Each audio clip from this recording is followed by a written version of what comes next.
Welcome, everyone. I'm Kimberly Boschman, and this is the Intentionally Intuitive Podcast. In this episode, we're going to take a look at the numerology and the energy for the upcoming full moon that's occurring July 13th or 14th, depending on where you live within the world. Before we get into that reading, I just want to mention that this is, of course, a general forecast, a general reading. If you would like a personalized reading, which will be a much deeper dive into your own personal numerology, please book some time with me. I would love to work with you. My information is in the description box below. Please like, comment, and share. I absolutely appreciate and love hearing from you all. Your support has been so kind, so loving, so appreciated. And it helps to really bring even more awareness to numerology, and it helps to grow my little channel. And I just absolutely appreciate each and every one of you. I see you. I appreciate you. Thank you. Okay, so we are, of course, going to look at both the collective numerology and energy, as well as for each individual life path number. So before we get into that, I did pull an animal spirit message for this illumination, and we got seahorse energy.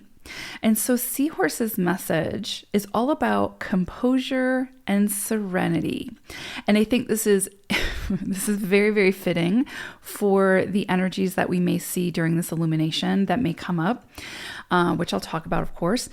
But one thing I just want you to keep in mind is if things become challenging with this energy, because there is a lot of transformative energy that's going to be sort of highlighted and it's sort of swirling about. If things feel a little bit challenging as you move through some of those transformations, just remember seahorse energy. If you've ever watched a seahorse, and you can sometimes see them like in aquariums and that sort of thing, they're so peaceful. They're so calm. There's just this very tranquil energy about them. And you can see all their little fins, I guess, moving, and they just seem to just be they're just floating. It's like they're floating in outer space, but there's just this tranquility to them. And it honestly just brings so much peace to, it's almost like you can feel that energy and it absorbs into your own environment, if that makes sense. So I think it's going to just be important to remember that we are not responsible for the harmony or the peace of others. We are responsible for our own harmony and peace. And so whatever we need to do to keep coming back to that center, especially if things are, if we're going through some kind of chaos or turmoil, it's up to us to find that serenity. It's up to us to find that composure. And so I think Seahorse is just reminding us that it is possible, even when you're, floating in a current, right? Or going through an uphill battle, you can find your own peace and tranquility through that experience. You'll still have to overcome whatever it is, but it will help you to move into and get into the flow. So beautiful energy there. I think it's really helpful, like I said, as we move through the energies of this illumination. Okay, so let's go ahead and take a look at sort of the overall numerology forecast for the collective. Okay, so the energies that I want to focus on for this illumination are that of the 8, the 13-4, the 9, and the 5. So I think this is going to be an interesting mixing pot of energy, to be honest. I get this sense of sort of like push-pull energy, but also very complementary energy. So it's an interesting sort of dichotomy and synergy happening here, that we may feel this and sort of need to figure out how to best work with these vibrations to make them work for us and the good of all. So again, we go back to seahorse spirit, right? Figuring out how to go with the flow, surrender, but then also do our part and take action where needed. It's an interesting energy. Like I said, I definitely feel like, especially collectively on sort of a bigger stage, we're going to see sort of this push-pull energy come out. I think it's already here, but I think it's going to be sort of highlighted even more with this illumination. So right out of the gate, I am drawn towards the energy of the 8. And with this, I'm seeing potential or increased power struggles, concerns of dominance or control, which seems to have, well, it seems to be a reoccurring theme for, thousands of years. but definitely in the last few years, we've seen sort of an increase with that. And we're definitely seeing that in certain places throughout the world at the moment. And so there really is sort of this need to put an effort in to find a way to balance that energy. So anything that surfaces or is initiated now will be working under the influence of the 4. So think of very slow progress, right? A lot of effort and determination and perseverance.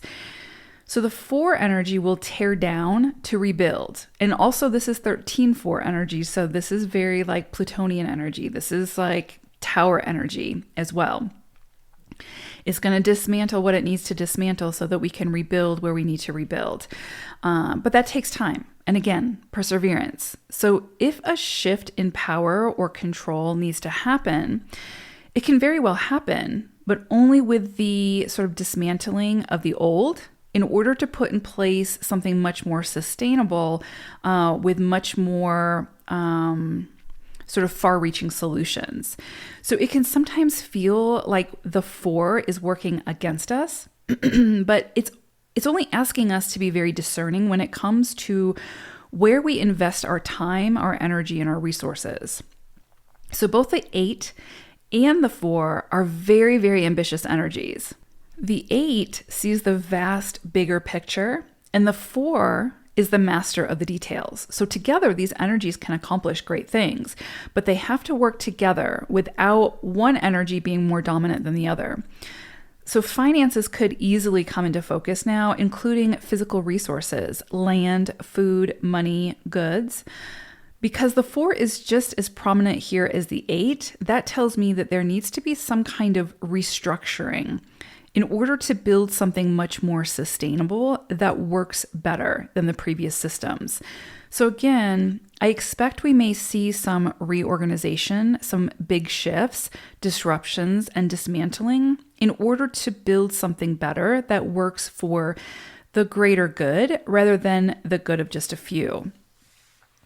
And the fact that it's 13-4 energy that we're working with, again, it could sort of have this more Plutonian feel, which is sort of like, I don't want to say chaos, but it just makes me think of like Pluto or Mars energy, right? It's like, well, really Pluto energy where it's like going to get in there. It's going to, dismantle what it needs to dismantle, break down any barriers it needs to break down in order to gain a greater perspective and then build something much better. But in that process can feel very uncomfortable, can feel very disorienting. So again, we just want to think of seahorse energy and find our peace and calm through that chaos, right? Because that chaos is necessary, or again, that dismantling, right, is necessary to not only gain a greater and better, broader perspective, but to build something that's just more evolved, right? And to put in place systems that are much more evolved.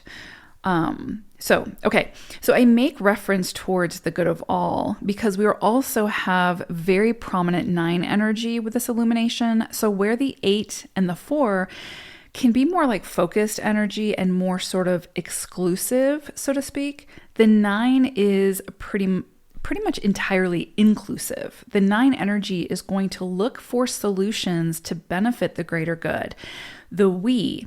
And so while the 4 and the 8 are building towards a greater vision, the 9 is here to make sure that the focus of that building takes into consideration what is best for all, taking all sides into account and then coming up with a solution that makes the most sense to benefit the all without suppressing or oppressing others, right? So we are also in a 6th universal year. And so again, that which is greater than just ourselves, and we're moving from sort of the heart center, that will continue to be emphasized now, especially with this 9 energy. And again, the six universal year, we have all these energies sort of swirling about, helping us to see beyond our own needs and see how we can come to some sort of compromise, come to some sort of solution to work together. We have a lot of potent energies that are really pushing us to do that. Now, of course, we have free will. We are, sovereign beings, so we can make those decisions. But if the individual does it and if enough individuals do it, eventually we see the collective doing it. And so it all starts with us ultimately, right? So the potent 5 energy reminds us that nothing truly great can happen without a tremendous amount of change and a necessary amount of chaos. That's just the way it is, right? The world is full of polarities. The universe is full of polarities. That's how things get done, whether we like it or not. The 5 brings the change and the transformation and the drive to build in a way that promotes freedom and autonomy. Anything oppressive will eventually fall apart or be broken apart under 5 energy. The 4 says it will sort of take time, right? It's not something that's going to happen quickly. But the 5 is chomping at the bit to make things happen now. It wants freedom. Anytime I think of 5 energy, I picture like this group of wild stallion galloping through an open meadow. And the 4 is the gate, right? So it's kind of like, again, push-pull energy. We know where we want to get to. We know how we want to get there, but we need to be focused and controlled in those movements getting us there, right? Like there's a planning stage to this. If we just completely broke out of the gate and ran free, we would miss some of the details. And the details are going to be important here, especially as we're building something sustainable for the long haul, right? So again, we have very ambitious, focused, controlled, and heart-centered energies being met with this explosive, expansive, freedom-seeking energy of the 5. So again, push-pull is sort of an understatement here. And so again, it's about finding the balance so that we can incorporate all these energies, work with all these energies, and make them work for us and build something really, really great here. Like there's usually, or not even usually, there's never energies present to be worked with that aren't here to help us in some way, even if it feels uncomfortable, right? So overall, I expect this illumination to bring to light areas collectively and individually where there needs to be some restructuring, some more inclusivity, transformation, and independent freedom. And again, the 4 will force us to go slowly to make sure that we get it right. And if we try to move fast, if we try to just throw something together, that 13-4 will take it all apart. It's kind of like, when you're mastering something that takes time, when you're trying to build something that's great, it takes time. It's not something you can just throw together. And so it's kind of like working with a teacher who, when you don't do it right, will correct you. And again, it's the course corrections. And so that's the 4 energy. And so it's going to make sure that we get it right. It's going to take time. And so it's got to be for the highest good of not only ourselves, but of all involved. And so it's through this process that we will feel that push-pull. And we need to decide how we can participate individually in a way that not only feels good for us, but also takes others into consideration as well. Now, remember, we're not responsible for others, what they do, how they're feeling, any of that. That's not our responsibility. Our responsibility is with ourselves. But we are responsible for our actions because those actions bleed out into the collective, right? So things may absolutely come to a head now, be dismantled, and after the confusion clears, then the more we can come together to rebuild in a more sustainable way, then the better, right? So again, this is going to be a slow process. I really want to drive that home because sometimes it's easy to give up on something that we're not seeing the instant gratification from, and you will not get the results that way. So if it's something that speaks to your heart, if it's something that really calls to you, the persistence, the perseverance has to be there. The patience has to be there. You have to kind of commit for the long haul until you see the results. Again, if it speaks to you. So that's kind of where we're at collectively with this energy. Let's go ahead and take a look at the forecast for each individual life path number now. Life path number 7. So you all are working with not only the energies of the collective, of course, but you're working with also this sort of undercurrent energy of the 6. So I'm thinking that probably you're going to see some kind of transformation, rebirth around home, family, relationships, or involvement in the greater community in some way. And so you may feel more drawn to spend more time at home and, be less social. And that's fine. You may find that you need to have some of those more difficult conversations that may surface at this time to be sort of moved through and dealt with. And this is a good thing. It sort of allows for getting to the actual truth of the matter and finding a viable solution for it instead of just sort of coming up with or having the conversation in your head and creating the stories around the situation, and then taking action from those stories, as opposed to having those difficult conversations, like actually having the exchange, right? And coming up with a solution that works for everyone. So you may see those things surface at this time, again, around home, family, or relationships. And again, within the greater community, if you are in service to the greater community in some way, that may come up. So one question to sort of ask yourself is, where have you been or what have you been accommodating that just isn't working for you anymore? That isn't, just isn't a viable solution for you, right? So we're talking about really getting down to the truth of the matter when it comes to these more 6-like energies. And so that means, again, setting healthy boundaries and having those conversations. That means making your home environment your sanctuary, right? Which I think 7s probably do that anyway. But this is, again, is coming up for to be reviewed and to be looked at, right, under this energy. So this could also be a time where relationships come into focus. So you may meet someone at this time, but really we're working with sort of that transformative energy of the collective. Again, the 5 for sure, and then also like that 9 energy.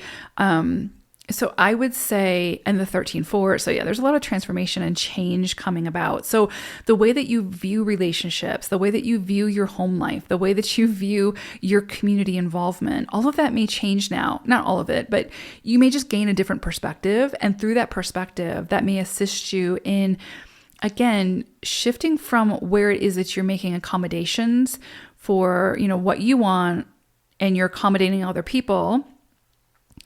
You may see a shift now. Of course, it's going to take your effort, but you may see a shift into something that feels much more aligned for you.